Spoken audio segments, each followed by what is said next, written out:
En el programa anterior hemos comenzado con el Salmo 14, donde en el versículo 1 dice el necio en su corazón, no hay Dios. Se han corrompido, hacen obras abominables, no hay quien haga el bien. Habíamos en solo ese versículo hecho todo el programa y hoy vamos a continuar con el Salmo 14, pero en el versículo 2, donde dice, Jehová miró desde los cielos sobre los hijos de los hombres, para ver si había algún entendido que buscara a Dios. O sea que Dios desde su trono miró a toda la humanidad. Y lo que quiso es encontrar, como dice la Biblia, buscó a ver si había algún justo, uno, y no halló ni uno, ni un justo. No halló a alguien que hiciera lo bueno. Aquí le dice para ver si había algún entendido que buscara a Dios. Nadie había que buscar a Dios, sino que al contrario, todos habían dejado a Dios de lado. Es como en este tiempo yo veo a muchos que profesan ser sabios, pero con sus hechos demuestran que no son entendidos. Profesan ser sabios, manifiestan sabiduría. Lo que la Biblia dice, sabiduría humana, hueca sabiduría humana, que encima, según lo que enseña Santiago, dice que es animal, es terrenal, animal y diabólica. Buscó el Señor algún entendido, alguien que tenga sabiduría de lo alto, y no lo halló. Porque la sabiduría humana es animal y diabólica. No trae buenos frutos. Trae corrupción. Trae mentiras. Trae tantas cosas. Por eso dice que Dios miró desde el cielo a toda la humanidad para ver si había algún entendido, y no lo había. Porque el entendimiento de Dios, el entendimiento que Dios da, es la sabiduría que viene de lo alto, que es pacífica, que trae buen fruto, y no lo hay. Por eso vemos la sabiduría humana que lo que trae es enfrentamiento, corrupción, guerra, confrontación, mientras que la sabiduría que trae, que viene por el entendimiento de Dios, es pacífica, produce fruto apacible, da buenos frutos. De hecho, la Biblia dice, por los frutos lo conoceréis. ¿Qué tipo de fruto? El tipo de fruto habla de la categoría del árbol. Lo que da buenos frutos es porque viene de un buen árbol. El buen árbol da buen fruto y el mal árbol da mal fruto. No hay posibilidad de que no sea así. No hay otra. El buen árbol siempre dará buen fruto y el mal árbol siempre dará mal fruto, y no hay posibilidad de que sea la inversa. Por lo tanto, si los frutos son malos, si en tu vida, si en nuestra vida, si en nuestra sociedad los frutos son malos, es porque verdaderamente no hay hombres entendidos que busquen de Dios. Porque donde hay hombres entendidos que busquen de Dios, son como esos árboles plantados junto a las corrientes de agua, que darán fruto y ese fruto permanecerá. En el versículo 3 dice, todos se desviaron a una, se han corrompido. No hay quien haga lo bueno, no hay ni siquiera uno. Es interesante porque la Biblia dice en el libro romano, por cuanto todos pecaron, no deja a nadie excluido de la condición de pecador. Algo que refrenda precisamente lo que dice en el Salmo 14, versículo 3. Todos se desviaron, no hay quien haga lo bueno, ni siquiera uno. Esto es para aquellos que por algún motivo consideran, dicen, pero yo no hago mal a nadie. Quizás es verdad en el sentido de que no haces maldades, pero no quiere decir que estés exento del pecado. Quizás no veas el pecado como una maldad, pero sí es una gran maldad delante de Dios. La Biblia nos enseña que nuestras justicias, o sea, aquello que nosotros consideramos como buenos, son como trapos de inmundicia delante de Dios. Esto es una expresión que nos habla de que todo aquello que nosotros consideramos como bueno no es suficientemente bueno delante de Dios. No podrá ser bueno. Por lo tanto, se cumple lo que dice, todos pecaron. No hay quien haga lo bueno, ni siquiera uno. Ni siquiera esas buenas intenciones, ni siquiera esas buenas obras. Por eso necesitamos a Dios que nos perdone, que nos justifique. Dice, justificados pues por fe, tenemos paz para con Dios por medio de Jesucristo. No hay otra forma de hacer lo bueno si no es por medio de Jesucristo. Él sí que hizo lo bueno.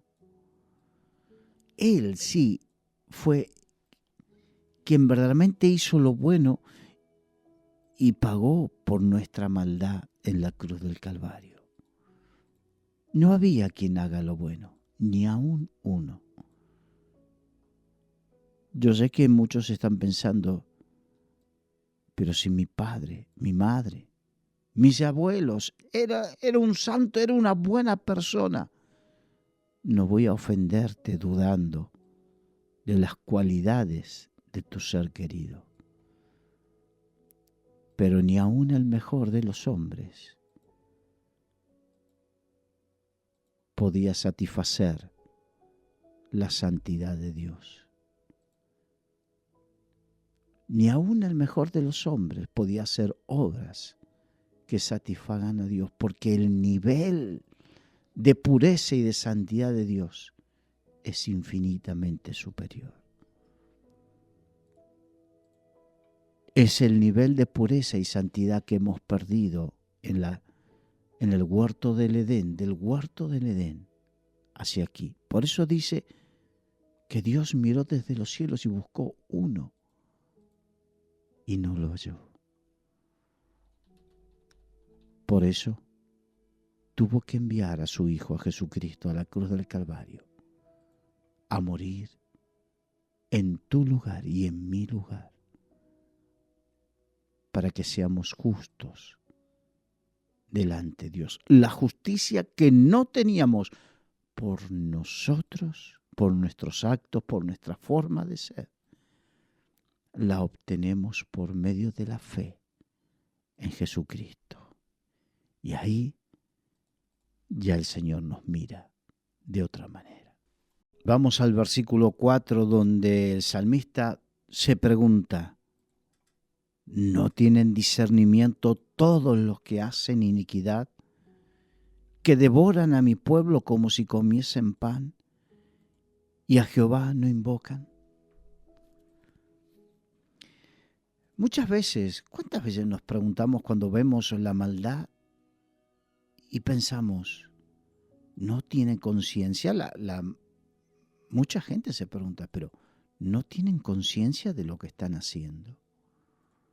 ¿No son conscientes del daño que le hacen a otros? Yo sé que a ti te ha pasado como a mí, muchas veces. Pareciera que la gente no tiene conciencia.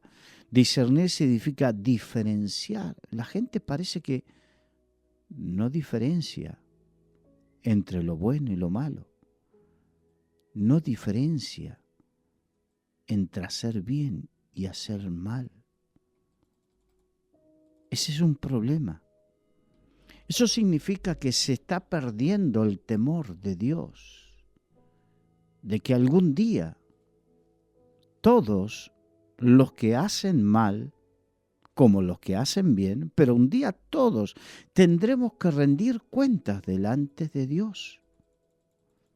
Yo sé que hay mucha gente que esto no le gusta escuchar, pero el Señor le dijo a los profetas que debían profetizar y decir la verdad. Escuchen o dejen de escuchar. ¿Y cómo me gustaría que escuchen las personas que no les interesa el daño que le hacen al prójimo? Un día tendrás que rendir cuentas delante de Dios por el daño que haces, por lo mal que tratas al prójimo, por las mentiras que dices, por las estafas que haces, por tergiversar las cosas, por las injusticias que cometes. Ocupes el puesto que ocupes en la sociedad, sea un simple persona como un funcionario público, seas un político, seas un sindicalista. Qué bueno sería que se recuperase el temor de Dios. La Biblia dice que el principio de la sabiduría significa que uno comienza a vivir y actuar sabiamente cuando tiene temor de Dios. Y el temor de Dios significa tener en cuenta a Dios, lo que le agrada y lo que le desagrada. Y en este caso, la mentira desagrada a Dios, el engaño desagrada a Dios, el fraude desagrada a Dios, las medias verdades desagradan a Dios, porque una media verdad no es otra cosa que una mentira completa. La prevaricación, que es actuar de forma inadecuada a sabiendas. El crear argumentos para justificar lo injustificable, eso desagrada a Dios. ¿Por qué? Porque lo que es bueno y lo que es malo ya se sabe, quedó establecido por Dios en su palabra y en la conciencia. Es verdad que algunos, después de mucho tiempo, logran cauterizar su conciencia, significa acallarla. Pero la conciencia está. Lo que es de Dios, su eterno poder y deidad, dice en Romanos capítulo 1, las cosas de Dios ya las dio a conocer, son manifiestas. Lo que es bueno y lo que es malo ya es manifiesto. Nadie puede decir, yo no sabía. A mí nadie me dijo. Dios lo dejó por escrito. Lo escuchas en prédicas, lo escuchas donde sea. Y a más de eso, Dios lo puso en la conciencia personal y de la sociedad. Por lo tanto, ya sabemos que mentir, que engañar, que defraudar está mal y desagrada a Dios. Por darte unos ejemplos, por lo tanto, si tú lo haces contra tu prójimo, recuerda que el Señor dijo, por cuanto diste un vaso de agua a uno de estos pequeñitos, a mí me lo hiciste. Y da a entender que cuando hacemos algo a favor del prójimo, a Dios se lo hacemos, pero cuando se lo hacemos en contra, también se lo hacemos a Dios. Y de todo eso un día, en un momento, todos tendremos que rendir cuentas delante de Dios y nadie podrá argumentar, nadie podrá decir, yo que tengo tal posición, no lo voy a hacer. Quiero decirte, no importa quién seas, quién eres, no estás exento de tener que presentarte ante el tribunal del Señor. No estás exento. Y esto es a nivel de advertencia, porque Dios así lo estableció y está permitiendo que escuches esto para que verdaderamente tomes conciencia de la gravedad